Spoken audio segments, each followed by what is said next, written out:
हे दोस्तों, Peter Thiel एक billionaire entrepreneur, venture capitalist और फाउंडर है पेपाल के। उन्होंने स्टार्टअप्स और बिजनेस के ऊपर एक लेक्चर लिया था स्टैनफोर्ड यूनिवर्सिटी में। उस लेक्चर में उन्होंने स्टूडेंट्स को कुछ प्रिंसिपल्स बताए थे जिससे वो स्टूडेंट्स भी उनकी तरह एक $1 बिलियन बिजनेस बना सकते हैं, और वो भी हमारे वर्ल्ड को बेटर और इंप्रूव करके। ब्लेक मास्टर्स नाम के एक स्टूडेंट ने इस लेक्चर की एक डिटेल्ड नोट्स बना ली थी। ये नोट्स लोगों को इतनी काम की लगी कि वो कॉलेज के बाहर भी फैलने लगी। तब पीटर ने ब्लेक मास्टर्स के साथ काम करके उस नोट्स को और इंप्रूव करा और उसकी एक बुक बना दी, ताकि बस स्टैनफोर्ड, उनकी सिटी या उनकी कंट्री के लोग ही नहीं बल्कि पूरी दुनिया के लोग इस नॉलेज का फायदा उठा पाए। आज मैं उसी बुक के कुछ प्रिंसिपल्स आपके साथ शेयर करूंगा। So let's begin. Principle number 1, go from 0 to 1। एक ऐसे टाइम पे जब ट्रैवलिंग के लिए घोड़ों का इस्तेमाल होता था, उस टाइम अगर आप लोगों को और तेज घोड़े लाके देते या बेहतर घोड़ा गाड़ी बना के देने का बिजनेस करते, तो आप जो प्रोग्रेस करते उसे बोलते हैं 1 से N जाना। लेकिन अगर आप घोड़ा गाड़ी के बजाय लोगों को एक नया तरीका दे देते ट्रैवलिंग का, एक कार बना के, जैसे हेनरी फोर्ड ने किया, तो उस प्रोग्रेस को कहते हैं 0 to 1 जाना। अगर आपको सक्सेसफुल बनना है तो कुछ नया करो और 0 to 1 जाओ, जिसे वर्टिकल प्रोग्रेस भी बोलते हैं। कुछ ऐसा करो जो पहले कभी नहीं हुआ हो, क्योंकि अगर आप जो चीज पहले से बनी हुई है बस उसे ही कॉपी कर रहे हो अपने थोड़े बहुत चेंजेस लगा के, तो आप 1 से N जा रहे हो, जिसे हॉरिजॉन्टल प्रोग्रेस भी कहते हैं। लेकिन ये करने से आपको सक्सेस मिलने के चांस बहुत कम हो जाते हैं। गलती से आपको थोड़ी सक्सेस मिल भी जाएगी तो भी वो बहुत बड़ी नहीं होगी और ज्यादा टाइम तक भी नहीं टिकेगी। बिजनेस वर्ल्ड में हर बड़ा इवेंट बस एक बार होता है। दुनिया का अगला बिल गेट्स ऑपरेटिंग सिस्टम नहीं बनाएगा, अगला मार्क ज़करबर्ग एक सोशल नेटवर्क नहीं क्रिएट करेगा, और अगला लैरी पेज एक सर्च इंजन नहीं बनाएगा।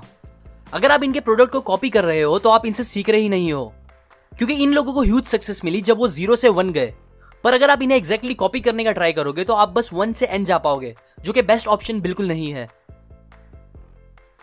Principle number 2, become a monopoly, avoid competition. हम ऐसी सोसाइटी में रहते हैं जहां कंपटीशन को बहुत एनकरेजमेंट मिलता है। हमारा एजुकेशन सिस्टम बच्चों को बचपन से ही compete करना सिखाता है। पहले वो मार्क्स के लिए एक दूसरे से compete करते हैं, फिर जॉब के लिए, फिर कोई नहीं मिलता तो अपने नेबर्स के साथ ही compete करने लगते हैं। पड़ोसी से ज्यादा अच्छी कार रखना, उससे बड़ी टीवी रखना, ये सब स्टूपिड चीजें कंपटीशन बन जाती है। पर सच तो यह है कि कंपटीशन आपको मोस्टली हर चीज के लिए लॉस ही देगा। एजुकेशन सिस्टम और दूसरी चीजों के लिए कभी और बात करेंगे। बिजनेस में भी कंपटीशन जहर जैसा होता है। पीटर बताते हैं कि कंपटीशन और कैपिटलिज्म अपोजिट है। एक प्रॉफिट जनरेट करने से रिलेटेड है, जबकि दूसरा प्रॉफिट को खत्म करने से रिलेटेड है। आपके बिजनेस मार्केट में जितना ज्यादा कंपटीशन होगा उतना कम आप प्रॉफिट कमा पाओगे, फिर चाहे आपका बिजनेस कितना भी बड़ा क्यों ना हो। एग्जाम्पल, यूएस की एयरलाइन कंपनीज करोड़ों और अरबों में पैसे बनाती है, पर फिर भी 2012 में वो कंपनीज एक पैसेंजर पे बस 37 सेंट का प्रॉफिट कमा पाई थी। अब इसे कंपेयर करते हैं गूगल से। गूगल ने उसी साल टोटल 50 बिलियन बनाए थे, जबकि एयरलाइंस ने 160 बिलियन। लेकिन गूगल ने उस 50 बिलियन में से 21% का प्रॉफिट बनाया था, जो कि एयरलाइन कंपनीज के प्रॉफिट से 100 गुना ज्यादा था। ऐसा इसीलिए हुआ क्योंकि एयरलाइन कंपनीज एक दूसरे से compete करने के चक्कर में अपने टिकट के दाम कम कर रही थी, लेकिन दूसरी तरफ गूगल अकेले ही अपना ज्यादातर मार्केट डोमिनेट कर रहा था, बिना किसी से प्रॉफिट के लिए compete करे। आज के टाइम पे अगर हम सारी यूएस एयरलाइन कंपनीज के प्रॉफिट को एक कर दे, फिर भी गूगल उनसे 3 गुना ज्यादा प्रॉफिट कमाता है। गूगल ऐसा कर पाता है क्योंकि गूगल का सर्च इंजन एक मोनोपोली है और इस चीज में उसका कोई भी बड़ा कॉम्पिटिटर नहीं है। अगर मैं आपको इंटरनेट पे कुछ भी सर्च करने बोलूं तो आप बिना सोचे गूगल पे ही जाओगे, क्योंकि आपको पता है गूगल बेस्ट है इस चीज में। ठीक इसी तरह अगर आपको भी बड़ी सक्सेस चाहिए तो आपको एक मोनोपोली क्रिएट करनी चाहिए अपने प्रोडक्ट या सर्विस की, जिसमें आपसे बेटर और कोई दूसरा ऑप्शन हो ही ना लोगों के पास। Principle number 3, start with a niche market and then dominate. Amazon आज एक ऐसी वेबसाइट है जहां आपको A to Z ऑलमोस्ट हर सामान मिल जाएगा, पर Amazon ने अपनी शुरुआत ऐसे नहीं की थी। स्टार्ट में Amazon ने बस एक छोटे से मार्केट पे कॉन्सेंट्रेट किया। वो मार्केट था बुक्स पढ़ने वाले लोगों का। इससे पहले तक किताबें बस बुक स्टोर्स पर मिला करती थी, जिसकी वजह से बहुत सी बुक बहुत सर्च करने के बाद भी लोगों को मिल नहीं पाती थी और बुक पब्लिशर्स को काफी लॉस होता था। बट फिर Amazon ने एक ऑनलाइन बुक स्टोर बना के एक 0 to 1 प्रोग्रेस लाया, जिससे बहुत लोगों का बहुत फायदा हुआ। बुक्स के बिजनेस में सक्सेस मिलने के बाद Amazon ने और दूसरे बुक से रिलेटेड प्रोडक्ट्स जैसे CD, DVD एक्सेट्रा बेचना स्टार्ट किया और फिर धीरे धीरे हर मार्केट को डोमिनेट कर दिया।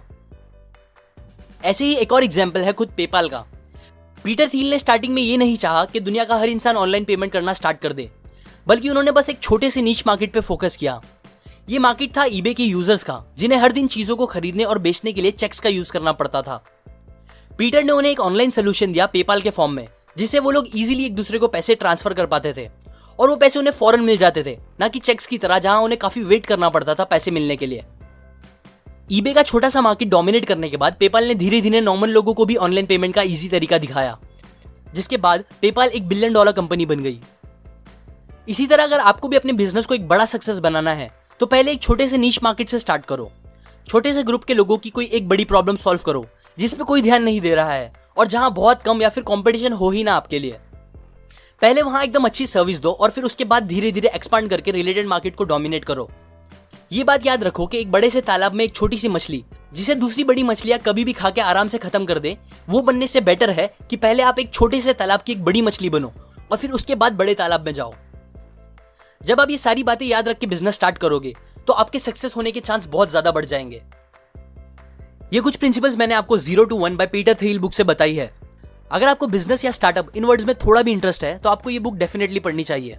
इसमें बहुत सी वैल्यूएबल चीजें हैं जो आपको नेक्स्ट बिलियनर कंपनी कैसे बनाना है ये बात सिखा सकती है।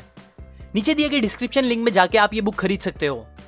अगर आप मेरे वीडियोस कभी मिस नहीं करना चाहते हो तो आप सेटिंग में जाके अपने नोटिफिकेशन ऑन कर दे और फिर मेरे चैनल के होम पे जाके उधर बने बेल पे क्लिक कर दे। इससे आपको जब भी मैं एक न्यू वीडियो अपलोड करूंगा उसका नोटिफिकेशन आ जाएगा। लाइक करें अगर आपको ये प्रिंसिपल काम के लगे, अपनी व्यूज कमेंट करें, शेयर करें इस वीडियो को उनके साथ जिन्हें बिजनेस में इंटरेस्ट हो, सब्सक्राइब करें। मैं और ऐसी काम की बातें आपके साथ शेयर करता रहूंगा, यूजुअली हर week. And finally thanks for watching.